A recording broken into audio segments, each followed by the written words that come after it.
Slaughtering never looks so good. Here's your look at the new Kotobukiya, the Texas Chainsaw Massacre horror Bishoujo statue of Leatherface.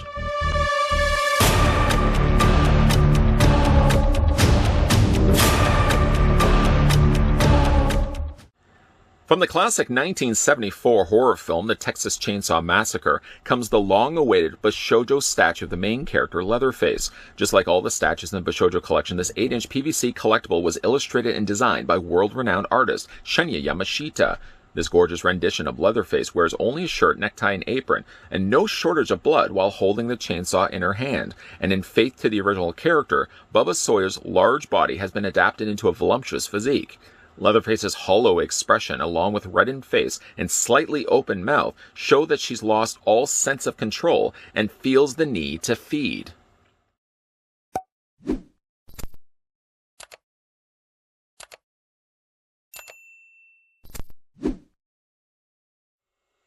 Before we get down to some home cooking, the first thing we're going to want to do is figure out how tall the horror Bishoujo statue of Leatherface stands. I'd like to also thank the folks over at Kotobukiya who kindly provided the sample of Leatherface that we're having a look at in the review. If you're a big fan of the horror Bishoujos like I am and would like to add Leatherface to your own personal collection, good news, Leatherface is available right now through various online sites, specialty stores, and comic book stores as well. The statue stands 8 inches exactly, well, 8.090, but let's just say 8 inches exactly. Switching that to centimeters, revealing that the horror Bishoujo statue of Leatherface stands 20.5 centimeters tall. The Leatherface statue, you could say, takes a slight detour versus some of the other horror Bishoujo statues we've looked at in the past, in the sense that she does come included with a swappable head portrait. You know, that one that's currently sitting on the floor next to her. It's not the first time, mind you, an instance like this has happened. If anybody was lucky enough to pick themselves up the Bishoujo release of Chucky, knows very well that that statue also came with a swappable head sculpt, going from a regular, mild-mannered looking Chucky with a pretty looking face to one that was slightly more scarred and stitched up. One good thing about this particular statue is if you're looking at it right now, not feeling like you're getting as much those Leatherface vibes as you should be, that head sculpt certainly does come in handy because it does swap the prettier looking girl portrait that we're looking at here with one that does have the traditional Leatherface skin mask. We'll talk a little bit about that in a second. Of course, we will get down to looking at that in a second. But before we do that, let's pick the statue up carefully. I want to show you guys the display base. Seems always to be the place where we start these reviews off. And in the case here, you can certainly see it looks like the interior of the house. Gauging it from the fact there's all these little tiny bones and what would have been the remains of whoever was falling victim to the household family, and of course to Leatherface himself.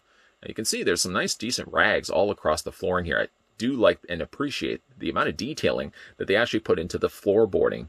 It does really look nice. What I do like is it does add a little bit of extra color. Well, in the sense that the primary colors for Leatherface are more the yellows and more the beige and lighter mustard yellows in the shirt, that I find it does ground the statue a nice bit by adding a whole lot of darker brown. Of course, we can flip the statue up. There's not a whole lot going on the underside. It's just me to show you guys what it looks like sculpted underneath. You got Texas Chainsaw Massacre 1974 Vortex Incorporated. And then, of course, all that other stuff in there as well. This is all done in plastic. Not only the base, but of course the entire statue is all molded in plastic. I will say, though, as a real step up on some of the earlier Bishoujo statues we've looked at, Kotobukiya really has upped their game when it comes to the detailing done to the bases. Because if you really remember, when we looked at the Jason Voorhees, for example, or the Freddy Krueger, they only really had magnetized bases, and they were all done in metal. Since then, though, like I said, Kotobukiya really have upped their game by improving the display bases, where there's as much creativity and there's as much character in the display bases as there are in the statues that are standing or attached to the top of them. So starting things off, we're going to be looking at the defaulted head sculpt that comes for Leatherface when you get the statue out of the box. I will say it's definitely the prettier of the two. Many people would look at this and say, well, that's not Leatherface. Where's his skin mask? Well, you can easily just go in and take the head sculpt off on this one and instead swap it out for the masked portrait, something more traditionally Leatherface. You know, really honestly, of the two, I like this one a lot more. Probably because I want to be consistent with all the other horror Bishoujos I've been collecting over the years, and really all of them have still had the pretty woman's face visible. Even the ones that are supposed to be masked characters, like Jason Voorhees. You remember the Jason Voorhees had the hockey mask located on the side of her portrait. the Michael Myers didn't even wear a mask. The mask was actually something that could be put with the display base. So really, for that reasoning, I would probably be more inclined to display the Leatherface. Though it's not traditional, I will probably display it with this head sculpt instead. Even though it's not your traditional calling card for Leatherface, I will say Kotobukiya did a really great job on that head sculpt. There's a blank look on the face. It's almost even hard to describe it. It's almost like this lost stare that's going across her face here, where it doesn't really look like a lot is resonating up in her head. Just seems like she's committed a whole lot of slaughtering, and she doesn't really quite fully understand what she's just done. You can see there's a whole lot of nice blood that they've added on the hand, for example. The only thing I would say about the head sculpt, as pretty as it is, it still has all the things you would expect from a Kotobukiya release. But one thing I would have loved to see, if you see the fact that there's blood on her hand, really soaked, it's covered across her skin, it almost looks like she's just wiped her mouth. So I probably would have gone in there and I would have painted just a swoosh of blood stretched across her lip, just right here across the back of her face, just right above the area of her chin. Because again, it kind of looks like she's just finished either feasting or carving up, and she's wiped her face. At least that's what I'm thinking when I'm looking at the statue. So I think even though I would want to keep the head sculpt really pretty, and I will say Kotobukiya kept the face pretty, I think I would have gone that extra mile. And again, because there's so much blood on her hand, I'm thinking she's wiped her mouth, and I would have added that little streak of blood just across one side of her face. Not this side right here on the same side as her arm. You can see she does have the black hair. One little curl, as you can see, has gotten away from everything else. These are all plastic, of course, but you will want to be careful, especially with this. There are a few little areas on this particular statue you may want to be careful with. More of which when we start talking about her apron, for example. One nice also touch is the fact that they gave her the charm bracelet. You can see right there. Really nice detailing on that. Not a lot of additional coloring, but that color of chrome incorporated into it just really adds a little bit of extra sheen when you're looking at the statue on display. Now, of course, all the other things, minus, of course, the skin across her face, all the other things are traditional looking Leatherface, just in larger proportions, you could say. This is one of those statues where Leatherface, like the character in the movie, is a little fuller of a character. They also went in there and filled out the statue. You see a lot of that, even actually on the back here. So she is really busting at the seams, so much so that she can barely even keep her top together. I do like the fact that they still added the tie.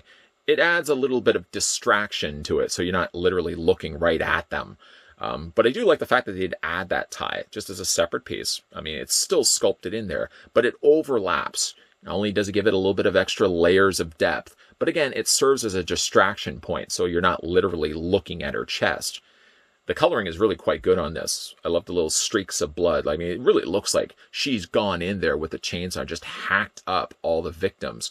All the saturations of blood. I do like that it's actually varying colors there as well. So it looks like some of the blood is a little wetter, some of the blood has started to dry. And like I said, it's just riddled across her apron. Really does look good on this statue. We can spin the statue around. As I said, though, this one is a slightly fuller looking Bishoujo than we've looked at before. They've still kept it modest in the sense. I know, admittingly, she doesn't come with any pants or anything like that, but at least they've gone a little bit of modesty here of covering over the back of her backside here with, of course, the top, so you can't see everything. Just a little bit of a detail there underneath it, just to show you that it's there, but still keeping it as modest as it could possibly be, of course. Now, things you will want to, of course, be careful of here is on the back. This, as you can see, the apron has been tied off to a bow. I don't even think that she would be able to do that. I mean, maybe I'm not giving her enough credit for her bow tying skills. You can see the extra bit of ribbon or the additional strapping of her apron. These are, again, softer plastic, so you will want to be careful of these.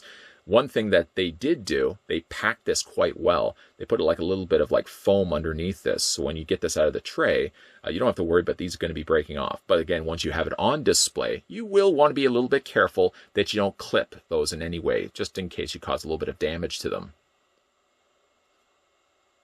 Let's talk about this chainsaw now that she's got in her hand. As you can see, heavily caked and covered in blood. But a nice little touch that I see that they've done here on the very bottom of one of the teeth, there's a few little drips of blood. It looks like it's been done in a clear plastic and then just stained in that same blood red that makes its appearance across all the teeth and, of course, the sides of the chainsaw. That looks really good. I've never seen this actually before with a horror Bishoujo release, and I would love to see them do that again, just adding these little drips. If they ever did re-release or decide to do a different Jason Voorhees, by all means, incorporate these additional drips of blood. I think that could go in a long while, just to kind of really look like she's just finished using it. Like I said, the blood is everywhere. The blood is not anywhere on this part of the chainsaw. It stays generally clean. They probably could have gone in there and rusted that up a little bit because the chainsaw does look pretty new, like she just bought it. Of course, her hands are also, again, covered in blood. Nowhere blood really on the handles, but again, those are just more minor details that I would love to have seen incorporated. Like, even though she doesn't have blood everywhere, I feel like she has just the right amount of blood that really conveys the type of character that she is. And of course, we get a little bit further down. We go back to where we started from, the display base, and of course, the detailing done to these boots here. These boots are really great. I love the way that they're a lighter gray, and then the areas like the wrinkles, for example, and the sections of the belts are all in this darker gray. It's got this nice transitioning of that dark to light gray scale. And boy, those ever really came out nice. I also like the pose in this one too as well. I mean, it really overall comes together rather quite nicely. Of course, again, if you're not a big fan of this particular head sculpt, we can go ahead and swap this out with something a little bit more traditional. So here's what the alternate head sculpt looks like for Leatherface. Not bad at all. For those purists that would enjoy their Leatherface to be sporting somebody else's skin, would probably go the route of displaying the statue with this particular head sculpt versus the one that we were looking at over the course of this review thus far. You can see some nice attentions to detail on Kotobukiya's part. They add some nice stitching there along the top of the temple. And you also see that they've added what looks to be like a dark wash over top of it, where the skin has started to decay. It also seems to be like a little bit of scarring or bruising or something along the area right here, almost like a gash. I would imagine that was probably on the person before the skin was ripped from their face and sewn into this crude mask that Leatherface is wearing now. Attentions to detail I also really like is that they added this additional threading just sticking out from the side, almost like whiskers, where you can see like the two halves of the skin have been just tied up around Leatherface's face. Despite for the fact that so much of the face is covered over by somebody else's, you can really see there's still very much an indicator that there's a female that's wearing the mask by the slightly smaller lips and paler looking skin. The eyes are still very much resonating. As you can see, it's looking off to the side. And just a very subtle expression on that lip, or those two lips, really does convey that there's not a whole lot going on upstairs in Leatherface's head. But if you do want to go the route of displaying this particular portrait, let's go ahead and pick up the statue right now. And all you really need to do is just remove the head sculpt. You know, I think one of the reasons why I also really like this head sculpt is because it bears a bit of a resemblance to Alison Brie. Maybe I'm the only one that sees that. But we're going to go ahead and remove it. Actually, before we remove the head sculpts, I want to show you guys the two hairs. Not these hairs, but just the hair in general. It looks like they are almost very similar. I mean, the way that they've curled and designed the hair looks like they're almost even identical, with a few exceptions to that. But we're going to go ahead and remove this. Just pop the head off like that. Couldn't be any bit easier than that. And then we'll go ahead and replace it with this head sculpt right here. One thing you will want to be careful is just the threads. Just make sure you get them behind the hand. And then we'll go ahead and just pop that back down. Again, to reach off to the side, we'll bring in the alternate head sculpt so you can see the difference between the two. You know, some would still favor this head sculpt because, again, you've got that skin mask. But I'm still thinking I like this head sculpt, my favorite of the two. Again, going back to a point I had mentioned when we had a look at this head portrait, is when, again, you look at this mask right here, it still looks like she's wiping blood from her mouth, like she's just finished eating something and she's just wiping away her face. So if that is the reason, and there's blood on those hands, again, I would have added just a little bit of blood, just swooshed across the side of the face, just again to carry over the story. Of course, I'm thinking it's telling by how much blood is actually on the hand and how close that hand is to the face. Again, it's just a matter of preference, really, how you want to display the statue. I appreciate the fact that Kotobukiya gave us choices. So if you, again, like your Leatherface to be more traditional looking Leatherface with the skin mask, you can definitely go that route. Or if you, like myself, enjoy the more prettier expressions and the prettier portraits that we've been getting with the Kotobukiya horror Bishoujo statues over the years, you can also go the route of this head sculpt. Whatever the choices you decide to go for yourself, it's a really great looking statue. One of 2 Leatherface Kotobukiya horror Bishoujo statues that we're getting. The one that we had a look at in this review, and we're also going to be getting a dancing version, wearing the more traditional looking black suit as well. There's lots to like here with Leatherface. New horror Bishoujo release of Leatherface from Kotobukiya checks off, I feel, those necessary boxes, just enough of them that when you're looking at the character, you know exactly who it's supposed to be. It probably does also help the fact it's got a dripping chainsaw wielded in one of its hands. A nice little touch of detail is also that little drip of blood that I was talking about in this review. That looks fantastic. I'd love to see that with future releases of theirs. You know, it is a slight jarring thing to see Leatherface all done like a female. I mean, really, when you think about it, in the movies, he's dressed in drag before, but never to this extent. In fact, it's a bit jarring, I would say, because most of this review, I've been looking at it with a female, prettier-looking head sculpt, that now to swap things over and change things up, having it with the Leatherface mask on, I almost feel like it's Leatherface with a female body. And again, there's a little bit of an unsettlingness to it that works very well with a character like Leatherface in the first place. Now, I'm going to say this. I would say Kotobukiya modestly handled Leatherface. I would say, I mean, many people will be looking at this thinking, well, her top's quite open, and of course there's a lot showing in the back. But they did do it in such a way that you can see the tie kind of drapes across the chest. And of course, there's enough length in the back of the shirt that covers over all the areas that should be covered. So again, even though while it's a very revealing looking statue, it's done at least in a somewhat modest way. And like in the character of Leatherface in the movies, he's a fuller figured character. Also, too, could be said about the horror Bishoujo release of Leatherface here. It's a very fuller figured character versus perhaps some of the other horror Bishoujos we've looked at in the past. Things I like about this one, it does have, again, the apron, the lots of blood all over the place, and the dripping blood from the chainsaw is a nice little touch. Things I would have liked to have seen on this statue, especially the pose that they put this one in, and I know I mentioned it already in this review, but with the hands so far up to the head, and specifically to the mouth area, it looks really like she's wiping her mouth. And if that's the case, I would have gone a little extra further on that, and it would have had a smear of blood just on the one side of her face. Done that both either with the, you could have even done that just with the masked portrait, or you could have done it with both of them. And I think that would have looked really good as well. Just add a little bit of extra blood to the face area. Not too much that it disrupts the prettiness of the sculpt, but again, plays into the story, especially the pose that they've actually got this one in. Overall, really happy with how this one turned out. And like I said, Texas Chainsaw Massacre fans, we're getting quite spoiled by Kotobukiya. Not only are we getting this one, but we're also getting the dancing version of Leatherface, of course, with the traditional shirt and tie, that all black suit and tie. I'm really excited for that one as well. A big thank you to the folks over at Kotobukiya that provided the sample of Leatherface that we had a look at in this review. Good news. If you are one that has been collected the horror Bishoujos like I have, and have been anxiously awaiting the release of this one, the good news is that the Bishoujo release of Leatherface is available right now in online stores and through various specialty and comic book stores as well.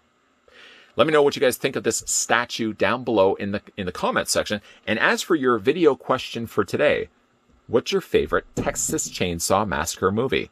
I know many people would probably go with the traditional OG Texas Chainsaw Massacre, but I like to show a little bit of love for the next generation. I know I'm probably going to have to redeem my Texas Chainsaw Massacre fan card in for saying that.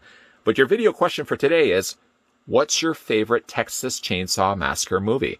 I know a lot of you like also the second one as well. Always like reading your comments down below. If you are new to this channel and you're liking all the content you're seeing, consider, if you haven't done so already, that is, to hit that subscribe button down below.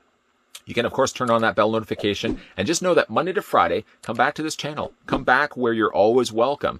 Monday to Friday, 12 p.m. and 2 p.m. Eastern Standard Time is when we have new videos popping up. And we will be having a look at a whole bunch of new videos lined up and coming your way, so keep those peepers ever peeled. And as always, guys, thanks for watching. I'll see you guys next time.